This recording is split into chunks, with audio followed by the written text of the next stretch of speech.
আমৃত্যু ভালোবাসি তোকে সিজন 2 পর্ব 5। আহিয়ার আব্বু, আপনি এই কথাটা বলতে পারলেন? আমি তো সত্যি কথাই বলেছি। ঠিক আছে, আমি আপনার সাথে আর কথাই বলবো না। আমারটা আমি নিজেই খেয়ে নেব। দিন আমায়। আবির মুচকি হাসলো। পাগলি মেয়ে, এই যে খাইয়ে দিলাম, এটা কার পেটে গেছে, আমার নাকি তোমার? মেঘ ঠোঁট ফুলিয়ে অন্যদিকে তাকিয়ে আছে। আবির আবারও বলল, মেঘ, তুই কি জানিস তোর ওই রাগী মুখের ফোলা ঠোঁট দুটো আমার খুবই প্রিয়। মেঘ তাড়াহুড়ো করে বলল, না না, আমি একটুও রেগে নেই, খাইয়ে দিন। তানভীর, বোনা, তুমি আমায় কখনো পায়ে ধরে সালাম করবে না। কখনো যদি সম্মান দেখানোর খুবই ইচ্ছে করে তাহলে এই বুকে মাথা রাখবে। যদি কখনো খুব ভালোবাসতে ইচ্ছে হয় তাহলে এই বুকেই মাথা রাখবে। আমার এই বুকটা তোমার জন্য সর্বদাই উন্মুক্ত। তুমি যে এই বুকেরই বা পাঁজরের তৈরি। বলেই তানভীর বন্যাকে বুকে জড়িয়ে নিল। দুজন আজ শুনতে পাচ্ছে দুজনের বুকের ধুকপুকানি। বন্যার শরীরে অদ্ভুত এক মেয়েলি ঘ্রাণে তানভীরের যেন নেশা ধরে যাচ্ছে। তানভীর নিজেকে একটু গুছিয়ে নিয়ে বলল, বন্যা, অজু করে আসো। দুজনে একসাথে ওপরওয়ালার নিকট শুকরিয়া আদায় করব। বন্যা চলে গেল অজু করতে। তানভীর ব্যালকনিতে গেল। ঘন ঘন মেঘ ডাকছে এবং বিদ্যুৎ চমকাছে। হালকা ঝিরিঝিরি বৃষ্টিও পড়ছে। আজ আবহাওয়াটা খুবই চমৎকার। তানভীরের হঠাৎ ইচ্ছে হলো বৃষ্টি বিলাস করতে প্রিয় মানুষটার সাথে। সে রুমে গিয়ে দেখল বন্যা অজু করে রুমে এসেছে। সেও গেল অজু করতে। তানভীর আর বন্যা মহান রবের নিকট শুকরিয়া আদায় শেষ করলো। তানভীর বলল, বন্যা চলো, আজ তোমাকে এক জায়গায় নিয়ে যাব। কোথায়? গেলেই দেখবে। বলেই তানভীর বন্যার এক হাত মুঠো করে ধরেছে। দুজন ছাদে গিয়ে দাঁড়াতেই ঝিরিঝিরি বৃষ্টির মনকে শীতল করে দিচ্ছে। বন্যা আকাশের দিকে মুখ করে বৃষ্টির স্বাদ গ্রহণ করছে। বন্যার চোখ দুটো বন্ধ, কিন্তু অন্যদিকে তার ভিলেন তার বন্ধ চোখে তাকিয়ে আছে।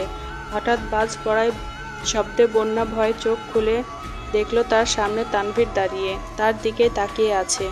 বন্যা আরও বেশি ভয় পেয়ে তানভীরকে জড়িয়ে ধরল। তানভীর হাসল। তার শখের নারীকে শক্ত করে জড়িয়ে ধরল। বলল, বন্যা, তোমাকে আজ বন্যা ফুলের মতো লাগছে। জানো, ছোটবেলায় যখন নানুর বাড়িতে যেতাম তখন আমরা সব কাজিনরা ঘুড়ি ওড়াতে যেতাম। তখন দেখতাম একটা বড় গাছে সাদা সাদা ফুল ফুটতো। নাম জানতাম না, কিন্তু ভালো লাগতো। একদিন নানুর কাছে জানতে চাইলাম। নানু বলল, এটা বন্যা ফুল। আজ সাদা শাড়িতে তোমাকে সেই ফুলের মতো লাগছে, যা দেখে আমি মুগ্ধ হচ্ছি বারবার। বন্যা তানভীরের কথা শুনে বুক থেকে মাথা তুলে সোজা হয়ে দাঁড়ালো। তানভীর বন্যার নরম দু হাত তার হাতের মুঠোবন্দি করে কণ্ঠে মাদকতা নিয়ে বলল, বন্যা ফুল, তুমি কি জানো কত রাত জেগেছি তোমাকে আপন করে পাওয়ার অপেক্ষায়? দিনের পর দিন আকুল হয়ে ছুটে গেছি তোমার ভার্সিটিতে, তোমার বাসার গলিতে, তোমাকে এক নজর দেখার অপেক্ষায়। সেই তুমি অবশেষে আমার হলে। তানভীর নেশাক্ত কণ্ঠে বলল, খুব ভালোবাসি বন্যা ফুল। বৃষ্টি বাড়ছে। দুজনে পুরো ভিজে গেছে। বন্যা তানভীরের হাতের মুঠো থেকে নিজের হাতটা সরিয়ে নিয়ে দৌড়ে ছুটে গেল ছাদের মাঝখানে। তানভীর মোহনীয় দৃষ্টিতে তাকিয়ে আছে। বৃষ্টির টুপটুপ শব্দের সাথে বন্যার পায়ের নুপুরের ছন্দ যেন তানভীরের কানে সুরের ঝংকার তুলছে। সাদা শাড়িটি বন্যার গায়ে আষ্টে পিষ্টে লেগে আছে। তানভীর এক মুহূর্ত তাকিয়ে চোখ সরিয়ে নিল। তারপর ভাবল, ও তো আমার বন্যা ফুল, একান্তই আমার নিজস্ব। বন্যা প্রবল বৃষ্টির মাঝে ছাদের মাঝখানে দাঁড়িয়ে জোরে চিৎকার করে বলল, ভালোবাসি ভিলেন, খুব ভালোবাসি, খুব ভীষণ ভালোবাসি। আমার এই 20 বছরের জীবনের হৃদয়ে যতটা ভালোবাসা সঞ্চিত করেছি সবটাই আমি তোমায় দিতে চাই। তানভীর বন্যাকে পেছন থেকে কোমর জড়িয়ে ধরল। মুহূর্তে বন্যার সারা শরীরে কাঁপুনি দিয়ে উঠল। শরীরটা তার কাঁপছে। তানভীর বন্যাকে বৃষ্টি ভেজা চুলের ঘ্রাণ নেওয়ার মগ্ন। হঠাৎ বন্যার সামনে ঘুরে তানভীরকে শক্ত করে জড়িয়ে ধরল। তানভীর বন্যার সদ্য ভেজা নরম কোমল ওষ্ঠে কোমল ঠোঁটে ঠোঁট ডোবালো। বন্যা আবেশে চোখ বন্ধ করে আছে। হঠাৎ বন্যা নিজেকে শূন্য অনুভব করলো। চোখ মেলে দেখলো তানভীর তাকে কোলে নিয়ে রুমের দিকে যাচ্ছে। আহিয়ার আব্বু, আপনি কোথায়? লোডশেডিং বুঝতে পেরে আবির তাড়াহুড়ো করে ওয়াশরুম থেকে ফ্রেশ হয়ে বেরিয়েছে। এই তো আমি চলে এসেছি, তুমি ভয় পেও না। মেঘ বলল, ফোনের ফ্ল্যাশটা অন করুন প্লিজ। আবির বলল, কিভাবে করব? তুমি তো আমায় জড়িয়ে ধরে আছো। আসলে প্রচুর বিদ্যুৎ চমকাচ্ছে বাইরে, আমার ভয় লাগছে খুব। আবির একটু হাসলো, হাত বাড়িয়ে পাশের টেবিলে থাকা মাটির প্রদীপগুলো জ্বালালো। মেঘ তো অবাক, রুমে মাটির প্রদীপ কিভাবে আসলো? মেঘের প্রশ্নে আবির বলল, তানভীরের রুমে সাজানোর জন্য বেশি করে আনিয়েছিলাম, সেখান থেকে তোমার জন্য এনেছি। মেঘ আবিরকে শক্ত করে জড়িয়ে ধরে বলল, আহির আব্বু, আপনার মতো করে আমায় কেউ বোঝে না। আবির আবারও হাসলো। মেঘের হাসি মুখ দেখল, তার মুখের সহসায় হাসি ফুটে ওঠে। মনে হয় আবিরের প্রাণ হাসছে। অন্ধকারে মিম ফোনের ফ্ল্যাশ জ্বালিয়ে নিচতলার মায়ের রুমে যাচ্ছে। হঠাৎ কেউ তার মুখ চেপে ধরেছে। মিম ভয়ে অজ্ঞান প্রায়, চিৎকার করতে পারছে না। অন্ধকারে সে বুঝতে পেরেছে পুরুষ দেহী লোকটা তাকে সিঁড়ি বেয়ে ছাদের দিকে নিয়ে যাচ্ছে। মিম কাঁপছে আর মনে মনে আওড়াচ্ছে, আল্লাহ আমাকে বাঁচাও, বাসায় মনে হয় ডাকাত পড়েছে। আচ্ছা, আমাকে কি ছাদে থেকে ফেলে দিবে, নাকি ছাদে পাইপ বেয়ে কিডন্যাপ করে নিয়ে যাচ্ছে? ভাবতেই মিমের সারা শরীর কাঁপছে। ছাদে এসে মুখের ওপর থেকে হাতটা আলগা হলো। মিম হাতটা সরিয়ে চিৎকার দিল, আব্বু, ভাইয়া। হঠাৎ একটা হাত মুখটা আবার চেপে ধরলো। পেছন থেকে হিসিয়ে বলল, চুপ, আমি আরিফ, ভয় পেও না। বলে আরিফ হাত সরিয়ে নিল। মিম দীর্ঘশ্বাস ফেলে বলল, আরিফ ভাই আপনি? আরিফ নিশ্চুপ, এক দৃষ্টিতে মিমের বৃষ্টি ভেজা মুখের দিকে তাকিয়ে আছে।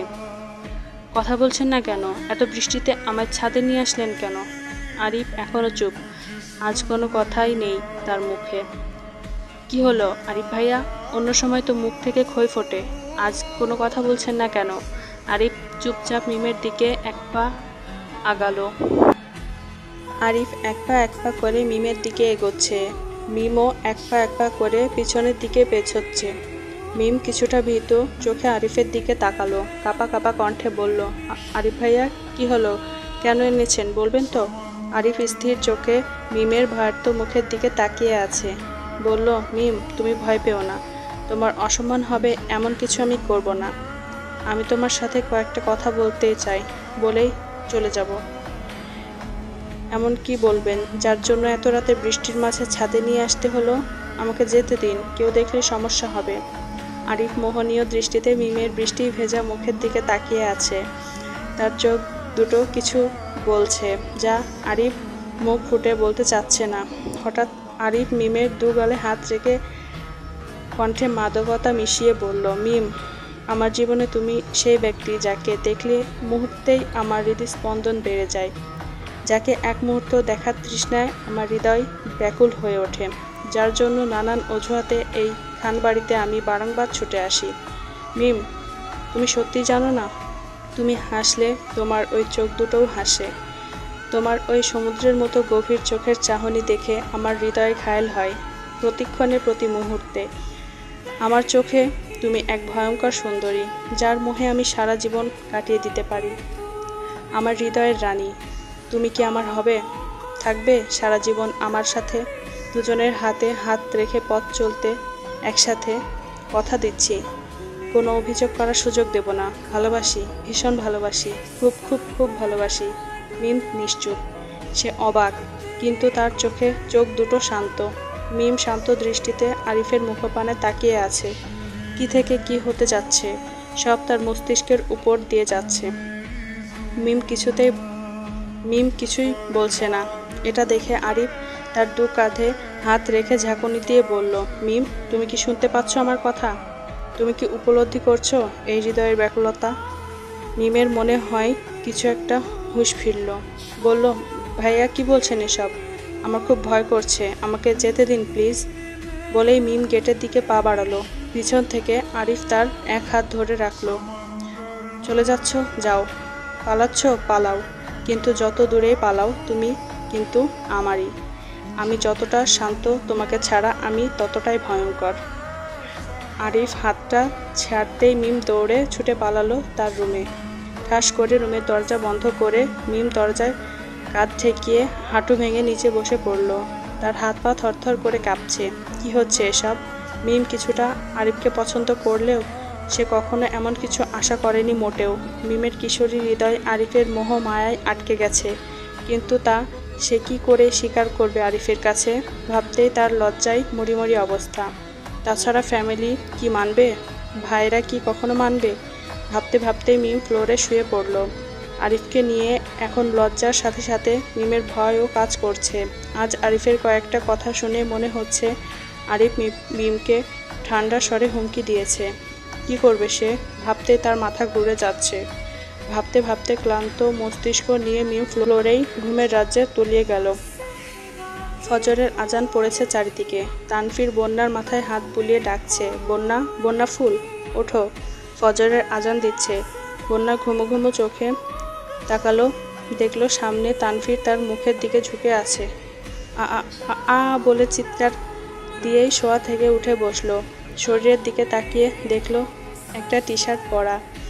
এই টি শার্টটি কার সে নিজেও জানে না।